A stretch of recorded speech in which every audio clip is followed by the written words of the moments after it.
आप सभी का sangria public senior secondary school के डिजिटल प्लेटफॉर्म पर स्वागत है।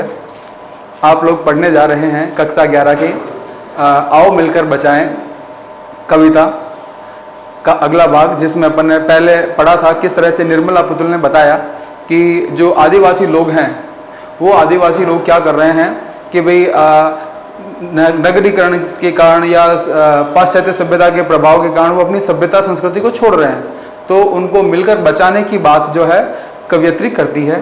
और कवयित्री कहती है कि इनको नगरीय जो बस्तियां हैं, है ना, नगरों की आबो हवा से, जलवायु से जो है आदिवासी बस्तियों को बचाना है। बचाने का मतलब क्या है कि जैसे यहाँ पर पर्यावरण प्रदूषण हो रहा है, वनों की कटाई हो रही है, इनके जो घर हैं वो इनसे छिन रहे हैं, है ना, वो सारी बात। और उसके अलावा क्या है कि उनमें जो असभ्यता जिसे अपन कहते हैं ना, तो वो बहुत ज़्यादा देखने को मिल रही है। ये सब नगरों के प्रभाव के कारण हुआ है। तो कवयित्री कहती है कि आओ अपनी बस्तियों को नंगी होने से, नगर की, शहर की आबो हवा से बचाएं इन्हें। और फिर क्या है, फिर यहाँ नशे की बात आती है कि पूरी की पूरी बस्ती वो क्या है, हडिया मतलब क्या है, क्योंकि जो आदिवासी लोग हैं वो आपके जो मिट्टी का बर्तन होता है जिसे वो हांडी कहते हैं, उसमें वो कच्ची शराब बनाकर पीते हैं। तो वो शहरी लोगों की देखा देखी क्या कर रहे हैं, नशे में डूब रहे हैं और हड्डियों का ढेर बन रहे हैं, ठीक है, ढांचे की तरह हो रहे हैं, काम कुछ करते नहीं है ना, इस प्रकार से। तो उनको पूरी की पूरी बस्ती को हड्डिया में डूबने से बचाना। फिर उन्होंने कहा कि भाई हमारी जो संथाली सभ्यता संस्कृति है उसका रंग देखने को मिले। हमारी जो भाषा वो क्या है, वो उसमें झारखंडीपन बना रहे। ऐसा नहीं कि हम हिंदी, अंग्रेजी या दूसरी भाषाओं का जो है प्रयोग करना शुरू कर दें। तो ये सभी सभ्यता और संस्कृति के लिए रहता है। जैसे अपनी मारवाड़ की सभ्यता है, ठीक है, या मेवाड़ी, तो जो अपन भाषा बोलते हैं ना, तो वो भाषा हमें बोलनी चाहिए। और हमारे जो लोकोक्ति है, मुहावरे हैं, या अपनी जो कहानियां हैं वो हमें सुननी चाहिए और आगे से आगे पीढ़ी दर पीढ़ी बढ़ानी चाहिए। तो ये ऐसे ही बात कहती है कवयित्री। वो कहती है कि यहाँ की जो दिनचर्या है वो ठंडी हो गई है और जीवन में जो गर्माहट है, वो उत्साह, उमंग वो समाप्त होता जा रहा है। और मन जो खुशियों से, उल्लास से भरा रहता था उसमें कमी आ गई है। और जुझारूपन काम में, है ना, इस तरह से अक्खड़पन, रौब दिखाना, ये सारा क्या है, वो धीरे धीरे उन जो आदिवासियों का कम होता जा रहा है। तो वो उसके लिए कह रहे हैं, उसे बचाने की बात करती हैं। फिर उसके अलावा जो उन्होंने जो है पारंपरिक जो धनुष बाण का प्रयोग करना, ठीक है, इसी तरह से कुल्हाड़ी का प्रयोग करना, वो बंद कर दिया। तो क्या कहते हैं कि भाई भीतर में अंदर ही अंदर जो उत्साह है, काम करने की ललक है, वो धीरे धीरे समाप्त हो रही है। वो धनुष और बाण का प्रयोग का शिकार करना कम कर दिया है। सूखी लकड़ियों को काटना, है ना, वो उन्होंने बंद कर दिया। तो उनको बचाना है। इसी तरह से जंगल कट रहे हैं, जंगल की ताजी हवा को बचाना है। नदियां प्रदूषित हो रही है, नदियों को शुद्ध रखना है ना। इसी तरह से पहाड़ों के मौन जो है वहां पर अशांति हो गई है, तो उसे बचाना। और इसी प्रकार से जो फसलें हैं, है ना, धुन है, गीत हैं, उन सबको बचाने की बात निर्मला पुतुल करती है। आगे देखते हैं कवयित्री क्या कहती है। नाचने के लिए खुला मैदान, नाचने के लिए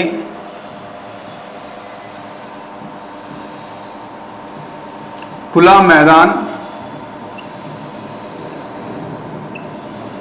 नाचने के लिए खुला मैदान, मैदान की जगह आंगन देखिएगा, नाचने के लिए खुला आंगन,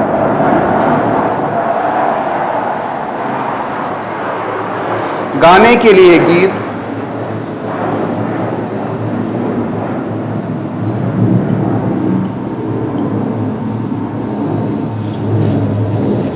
गाने के लिए गीत, हंसने के लिए थोड़ी सी खिलखिलाहट,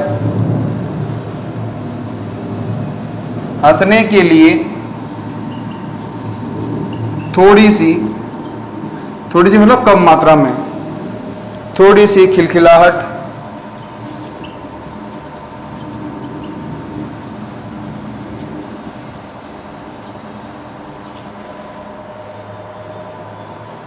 रोने के लिए मुट्ठी भर एकांत,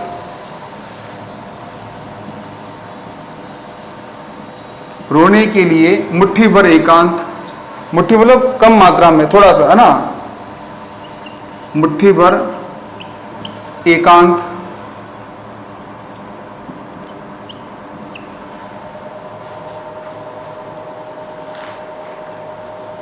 बच्चों के लिए मैदान,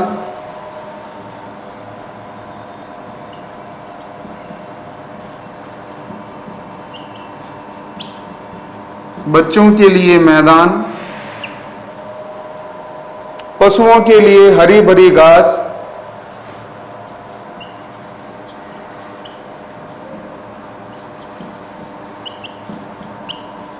हरी भरी,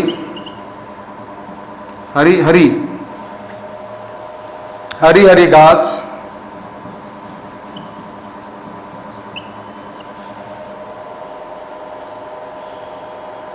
बूढ़ों के लिए पहाड़ों की शांति,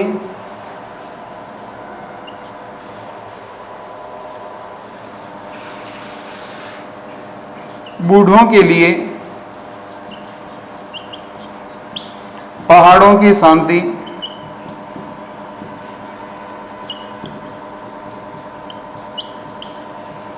बूढ़ों के लिए पहाड़ों की शांति। अब यहां तक दिखेगा कवियत्री क्या कहती है कि जो आपके आदिवासी लोग हैं वो क्या करते हैं, नाचने गाने में जो है आनंद महसूस करते हैं, चाहे खुशी हो या दुख हो वो इकट्ठा होकर नाचने लगते हैं। ठीक है, तो नाचने के लिए क्या चाहिए उनको, खुला आंगन चाहिए। ये कब संभव हो सकेगा, जब वहां पर जो जंगल बचेंगे। ठीक है, जंगल बचेंगे और उसके अलावा उनको माहौल बना हुआ रहेगा उनकी सभ्यता संस्कृति का। अगर जंगल काट लिए गए और वहां पर सड़कें आ गई है, बड़ी बड़ी जो है इमारतें बन गई है ना, या आपके जो फैक्ट्रियां, कल कारखाने या खनन कार्य शुरू हो गया, तो वो सब संभव नहीं हो सकेगा। तो कवियत्री कहती है नाचने के लिए खुला आंगन, गाने के लिए गीत। अब गाने के लिए क्या है, गीतों को भी हमें क्या करना है, बचाना है। उनके जो जीवन में संगीत है, जो वाद्य यंत्रों का वो प्रयोग करते हैं, नाचते गाते हैं, तो वो सारी चीज हमें क्या करनी है, बचानी है। और हंसने के लिए थोड़ी सी खिलखिलाहट। खिलखिलाहट क्या होता है, खुलकर हंसना, जोर जोर से हंसना, खुलकर हंसना। तो वो क्या चाहिए उनको, थोड़ी सी खिलखिलाहट चाहिए, क्योंकि वो जो है खूब जो है मस्ती में, आनंद में रहते हैं। तो कवियत्री कहती है कि उनको हंसने का माहौल मिले। वो दिन भर दुखी रहते हैं, काम में पिसते रहते हैं, नशे में डूबे रहते हैं, तो उनको हंसने का माहौल नहीं मिलता। तो जो पुराने समय में जो आदिवासी लोग खिलखिलाकर हंसते थे, वो अब उनकी हंसी गायब हो गई है। तो क्या कहती है कि हंसने के लिए थोड़ी सी खिलखिलाहट चाहिए और रोने के लिए मुट्ठी भर एकांत। मुट्ठी भर एकांत मतलब क्या हो गया, थोड़ा, मुट्ठी छोटी है ना, थोड़ा सा क्या चाहिए, एकांत। एकांत मतलब अकेली जगह जहां पर वो बैठकर रो भी सके, अपने आंसुओं को प्रकट कर सके, है ना, अपनी बात को जो है कह सके। तो ये यहां पर बताया कि रोने के लिए मुट्ठी भर एकांत, ये हमें क्या करना है, बचाना है। किनके लिए, आदिवासियों के लिए। फिर बच्चों के लिए मैदान। बच्चों को क्या चाहिए, खेल चाहिए। क्या चाहिए, खेल। तो खेल के लिए क्या चाहिएगा उनको, मैदान चाहिए। तो आदिवासी बच्चे क्या है, दिन भर खेलने में लगे रहते हैं। अगर वहां मैदान नहीं होंगे, अगर वहां जो जंगल नहीं रहेंगे, तो क्या होगा, वो खेल नहीं पाएंगे। तो वो खेल के मैदानों को भी हमें क्या करना है, बचा के रखना है। तो बच्चों के लिए तो खेल के मैदान चाहिए, और पशुओं के लिए क्या चाहिए, चारागाह। पशुओं के लिए हरी हरी घास। हरी हरी घास कहाँ मिलेगी, चारागाह में, जहां पर पशुओं को चराया जाता है। खूब सारी घास होती है। ठीक है, ये आपके प्राचीन समय में इसी प्रकार से जो है, और अभी भी जो है बहुत से जो गांव हैं, ग्रामीण क्षेत्र हैं, वहां पर चारागाह है ना होता है, जहां पर गाय भैंसों को ले जाके चराने के लिए छोड़ देते हैं। तो अगर आपके हरी हरी घास नहीं मिलेगी उनको, जानवरों को, क्योंकि पशुपालन भी उनका क्या है, मुख्य व्यवसाय है, तो पशुओं के लिए हरी हरी घास, उसको भी हमें बचाना है। और अभी वर्तमान में क्या हो रहा है, उन घास के मैदानों पे अतिक्रमण हो रहा है, और अतिक्रमण करके वहां पे बड़ी फैक्ट्रियां लगाई जा रही है, सड़कें बनाई जा रही है। ठीक है, और वहां पर जो है बड़े बड़े भवन निर्माण हो रहे हैं। तो हमें क्या करना है, उन घास के मैदानों को, बच्चों के खेलने के लिए मैदान, एकांत, गीत और ये खुले आंगन, इन सबको हमें क्या करना है, बचाना है। फिर अंत में बात आती है बूढ़ों के लिए पहाड़ों की शांति। जब आदमी बूढ़ा हो जाता है तो उसको खेल की जरूरत नहीं होगी, ठीक है, खिलखिलाने की जरूरत नहीं रहेगी, न गीत गाने चाहिए, न है ना, न खुला आंगन चाहिए, उनको क्या चाहिए, पहाड़ों की शांति, जहां पर बैठकर वो क्या कर सके, जहां पर वो बैठकर जो है ध्यान लगा सके, है ना, परमात्मा को याद कर सके, ईश्वर को याद कर सके। तो बूढ़ों के लिए पहाड़ों की क्या चाहिए, शांति चाहिए। इन सबको हमें क्या करना है, बचाना है। वो प्राकृतिक वातावरण अगर बचा हुआ रहेगा तो ही आदिवासियों की सभ्यता संस्कृति बची हुई रहेगी। ऐसे निर्मला पुतुल जो है वो चाहती हैं कि इन सबको हमें बचाना है। अभी भी बहुत कुछ बचा हुआ है, कुछ तो नष्ट हो गया, लेकिन आज भी बहुत कुछ ऐसी चीजें हैं जिनको हम क्या कर सकते हैं, बचा सकते हैं। ठीक है, देखिएगा आगे।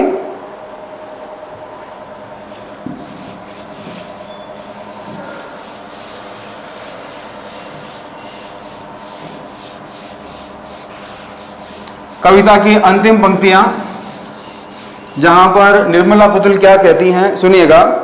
और इस अविश्वास भरे दौर में, और इस अविश्वास भरे दौर में, और इस अविश्वास भरे दौर में, और इस अविश्वास भरे दौर में थोड़ा सा विश्वास, थोड़ा सा, ये विशेषण हुआ, थोड़ा सा विश्वास, थोड़ी सी उम्मीद,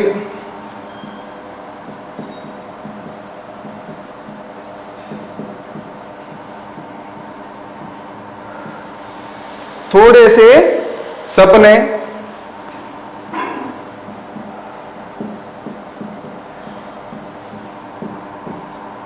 थोड़े से सपने, आओ मिलकर बचाएं,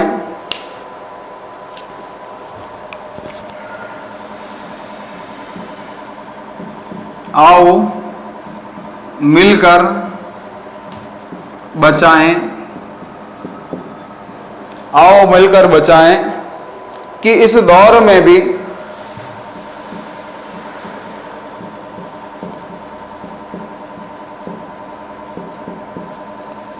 इस दौर में, कौन सा दौर, अविश्वास भरे दौर में, है ना, वर्तमान समय में, इस दौर में भी बचाने को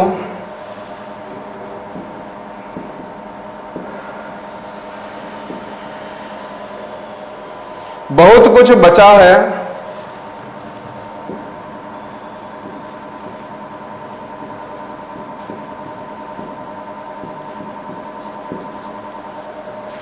बहुत कुछ बचा है अब भी हमारे पास, अब भी हमारे पास।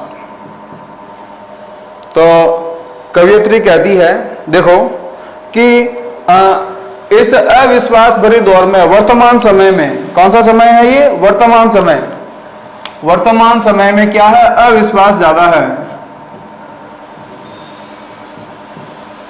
वर्तमान समय में क्या है, अविश्वास। अविश्वास क्यों भाई, क्योंकि हम किसी के ऊपर विश्वास नहीं करते हैं, चारों ओर धोखा है ना, छल है, कपट है ना।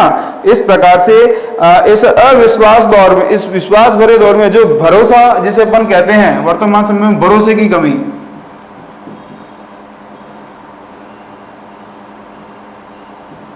भरोसा, है ना, तो इस भरोसे की कमी के कारण जो है अविश्वास होता है। दौर का मतलब क्या होता है, समय अवधि, है ना, काल अवधि, टाइम पीरियड। तो अभी जो समय है उसमें क्या है, अविश्वास, भरोसा कम है। इसमें थोड़ा सा क्या चाहिए, विश्वास चाहिए। विश्वास कैसे, कि जो आदिवासी लोग हैं वो क्या है, एक दूसरे पर पूरा पूरा भरोसा करते हैं, और उसके साथ ही साथ क्या करते हैं, वो एक दूसरे के साथ जो है अच्छे से रहते हैं। फिर थोड़ी सी उम्मीद, उम्मीद किसकी है, कि जो अच्छा हो जाएगा, है ना, सुधार हो जाएगा, उनकी सभ्यता संस्कृति बच जाएगी, उसकी थोड़ी सी क्या है, उम्मीद है। उम्मीद का मतलब क्या हो गया, आशा, ठीक है। और सपने, सपने कौन से? भविष्य के सपने, कि आने वाले समय में हम कुछ अच्छा कर सकेंगे। ठीक है, तो आशा, आकांक्षाएं, वो जो है उसकी हमें क्या है? आवश्यकता है, ऐसा निर्मला पुतुल बताती हैं। ठीक है, और आओ मिलकर बचाएं, आओ मिलकर बचाएं, किसको बचाना है? इस दौर में भी बचाने का काम क्या है? आदिवासी सभ्यता एवं संस्कृति, सभ्यता एवं संस्कृति को क्या करना है? बचाना। आओ मिलकर बचाएं, कि इस दौर में भी, इस दौर मतलब इस समय अवधि में, इस टाइम पीरियड में क्या है?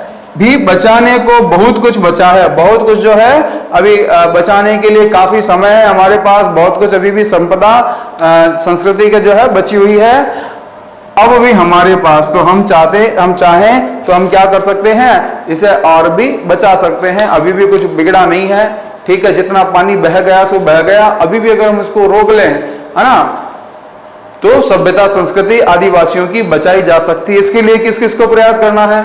इसके लिए प्रयास करना है सरकार को। सरकार क्या करे? आदिवासी क्षेत्र में प्रवेश निषेध कर दे साहब, कोई भी वहां जा नहीं सकता, वहां पे रह नहीं सकता ना, तो वहां पर वो बचे हुए रहेंगे।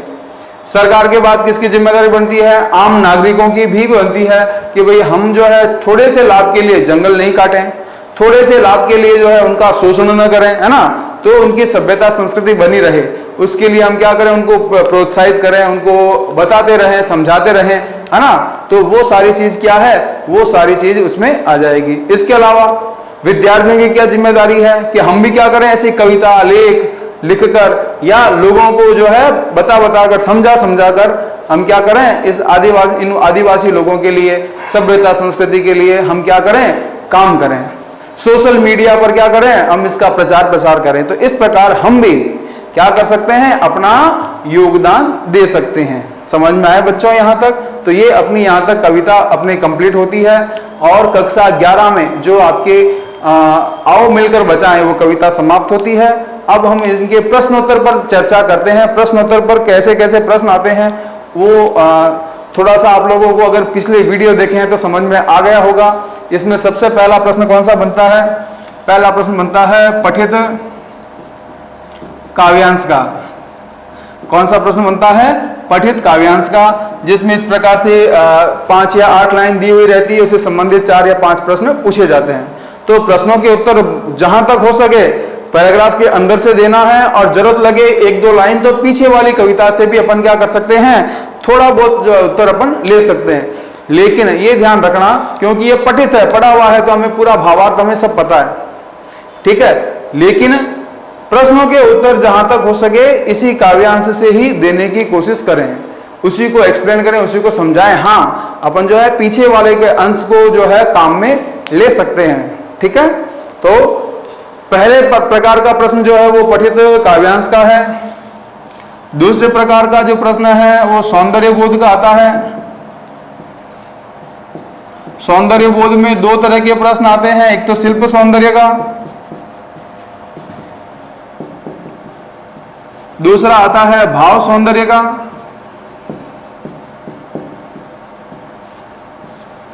ठीक है, शिल्प सौंदर्य में कला पक्ष रहता है, जिसमें छंद, अलंकार, रस, भाषा, शैली इनके प्रश्न रहते हैं। भाव सौंदर्य में भाव पक्ष का रहता है, उसमें कवि क्या कहना चाहता है, कवियत्री क्या समझाना चाहती है, वो भाव सौंदर्य में प्रश्न आते हैं। तो पंक्ति देकर भी पूछे जा सकते हैं और ऐसे भी पूछे जा सकते हैं। और तीसरे तरह के जो प्रश्न होते हैं वो होते हैं आपके विषय वस्तु पर आधारित प्रश्न।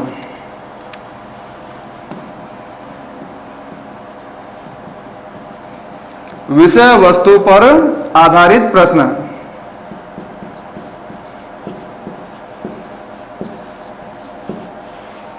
विषय वस्तु पर आधारित प्रश्न में क्या रहेगा, जो आपके दिया हुआ है, कौन सा कि जो पाठ दिया हुआ है या पूरा पाठ में से कहीं से भी कुछ भी जो है लाइन देके पूछ सकते हैं, केंद्रीय भाव पूछ सकते हैं, सार पूछ सकते हैं, ठीक है। वो सारे विषय वस्तु से संबंधित प्रश्न रहेंगे। तो अब इनके प्रश्नोत्तर पर थोड़ी चर्चा कर लें, ठीक है। तो सबसे पहले अपन बात करते हैं पठित काव्यांश की। जो भी आपके लिखा हुआ है उसी से अपन जो है क्या करें, कुछ प्रश्न बना के इस पे चर्चा करते हैं।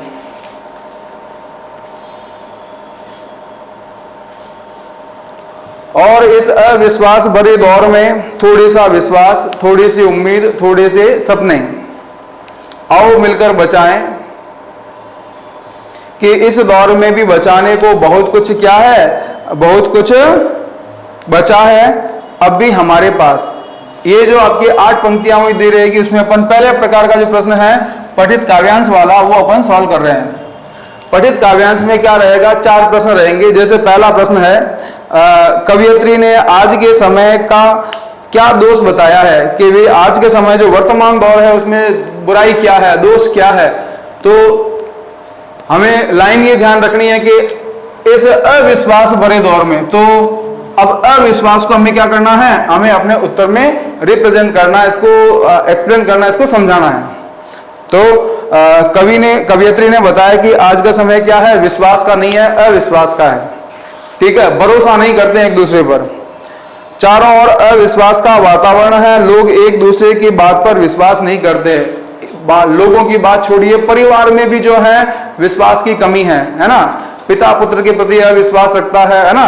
इसी प्रकार से पति पत्नी वो है, किसी भी रिश्ते में अगर आप गहराई में जाएं, अधिकांश घरों में ठीक है बनावटीपन बना हुआ है, तो ये विश्वास की कमी के कारण होता है। तो और उसके साथ ही साथ क्या है, अविश्वास का यह वातावरण वर्तमान सभ्यता का क्या है, प्रमुख दोष है।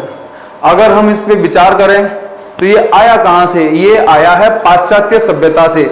जब से हमने जो है टीवी, मोबाइल और इंटरनेट, इनसे जब हम जुड़े हैं और आए दिन जो है सोशल मीडिया पे या मीडिया पे या आपके जो पर्दे पर जो फिल्म और नाटकों में दिखाया जाता है, उसी से सीख कर अपन ने क्या किया है अपने मन में, ठीक है, जैसे सावधान इंडिया प्रोग्राम आता है, देखते हैं अपन, तो उनको देख कर हमारे दिमाग में छवि बन गई, अरे यार ऐसा हमारे साथ भी हो सकता है, ऐसा हमारे परिवार में। और इस प्रकार से जब छोटी छोटी बातें होती है तो वो क्या होता है, वो दिमाग में घर कर जाती है और ब्रेन वॉश जिसे अपन कहते हैं वो हो जाता है, और ये अविश्वास जो दोष है वो उसमें उजागर होता है। तो इसमें क्या बताया है कि लोगों का इसमें आचरण बनावटी और छलावे वाला हो गया है। वो लोगों को सिर्फ अपने स्वार्थ की दृष्टि से देखते हैं और अपने स्वार्थ की पूर्ति में लगे रहते हैं। तो ये सारा मैटर हो गया अपने माइंड में। इसको क्या करना है, इसको क्रमबद्ध करना है, इसको सिस्टमेटिक ढंग से 3 से 4 लाइन में लिखना है। तो कैसे लिखें कि संथाली भाषा की प्रसिद्ध कवयित्री, अब ये विशेषण देना है किसको, निर्मला पुतुल को। संथाली भाषा की प्रसिद्ध कवयित्री निर्मला पुतुल ने अपनी कविता आओ मिलकर बचाएं में बताया है कि आज का वातावरण क्या है, अविश्वास भरा है, भरोसे लायक नहीं रहा है। हर कोई एक दूसरे का जो है क्या करता है, उसका जो है क्या कहते हैं उसको, कभी भरोसा नहीं कर रहे हैं, तो भरोसा नहीं कर रहे हैं तो क्या है, वो एक दूसरे को जो है नीचा दिखाने की कोशिश करते हैं, या उनके मन में मैल है ना, वो एक दूसरे को जो है छोटा दिखा। तो ये क्या है, तो इसके लिए तो बनावटीपन आ गया है, ठीक है, व्यवहार में। ये सारी चीज यह क्या है, ये वर्तमान सभ्यता का प्रमुख दोष है। समझ में आया? इस तरह से लिख के इसको एंडिंग करना रहेगा। दूसरा प्रश्न, अविश्वास के दौर में कवयित्री क्या चाहती है कि भाई इस अविश्वास के दौर में भी हम क्या करें, थोड़ा सा विश्वास, थोड़ी सी उम्मीद, थोड़े से सपने, किनके, आदिवासियों के, उनको क्या करें, आओ मिलकर बचाएं। तो यह कविता का जो है केंद्रीय भाव, सेंट्रल आइडिया है, क्या चाहती हैं हमसे। तो आज विश्व में चारों ओर अविश्वास का दौर, ठीक है, भरोसा अगर नहीं है तो कोई किसी पर विश्वास नहीं करता है। कवयित्री चाहती है कि आदिवासी लोग इस दोष से बचे रहें, उनका जो है क्या है, इस दोष से वो अछूते रहें और उनमें जो है विश्वास, आशा के भाव बचे हुए रहें। उनके कुछ सपने हैं, कुछ आशाएं हैं, ठीक है। तो कवयित्री चाहती है कि आदिवासियों को नैसर्गिक जो सद्गुण हैं, उनके जो अच्छाइयां हैं, उनको उन्हें नहीं छोड़ना चाहिए। और इसके लिए कवयित्री चाहती है कि समय के चक्र में पड़कर उनकी विशेषताओं को नष्ट जो हो चुके हैं वो भी बचाए जाएं, उनको बचाने का काम हमें करना चाहिए। तो दूसरा प्रश्न हुआ। तीसरा प्रश्न, बहुत कुछ बचा है अब भी हमारे पास, इससे कवयित्री की किस मनोस्थिति का पता चलता है कि भाई ये लास्ट की बात आती है कि अब भी हमारे पास क्या है, बहुत कुछ बचा हुआ है, क्या बचाने के लिए, बहुत कुछ तो लुट चुका है, बहुत कुछ बर्बाद हो चुका है, लेकिन अभी भी क्या है, हमारे पास कुछ बचा नहीं। तो इससे क्या मनस्थिति पता चलती है? तो समय बदल रहा है, आदिवासियों का जीवन में भी बदलाव आ रहा है, और इसी बदलाव को लेकर कवयित्री क्या है, दुखी है, परेशान है, ठीक है। और उनकी मौलिकता नष्ट हो रही है, उनका जो मौलिक गुण है वो समाप्त होते जा रहे हैं, ठीक है। परंतु अभी भी उनमें बहुत कुछ अच्छाइयां बची हुई है, ठीक है। तो हमें क्या करना है, हमारा प्रयास ये है कि उनको बचाया जाए, उनको जो है उस बुराई से दूर रखा जाए। कवयित्री के विचारों से पता चलता है कि ये आशावादी हैं, अभी भी जो उन्होंने बिल्कुल आशा का दामन छोड़ा नहीं है, और मानवीय क्षमता से उन पर क्या है, पूरा पूरा भरोसा है, ठीक है। इस प्रकार से ये आपके प्रश्न, अंतिम प्रश्न, थोड़े से सपने से क्या आशय है?